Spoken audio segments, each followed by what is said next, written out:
In 1932, Australia declared war, not on another country, on emus. Yes, giant flightless birds. After World War I, Australian soldiers were promised land to farm. But when they returned home, they found themselves under attack. From thousands of emus migrating inland, these massive birds trampled crops, broke fences, and outran every attempt to stop them. So the government called in the military with real guns to fight the birds. Two soldiers armed with machine guns began Operation Emu.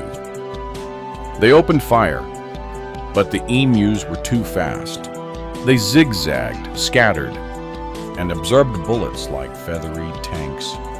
In one incident, 2,500 rounds of ammunition were fired, and only a handful of emus were taken down. The birds outmaneuvered the soldiers, jammed their weapons with dirt, and even led decoy flocks to draw fire. After several embarrassing defeats, the military withdrew. The birds had won. To this day, it's officially recorded as a failed military campaign. Australia went to war with birds and lost. Subscribe to History's Secrets, where the absurd is always true.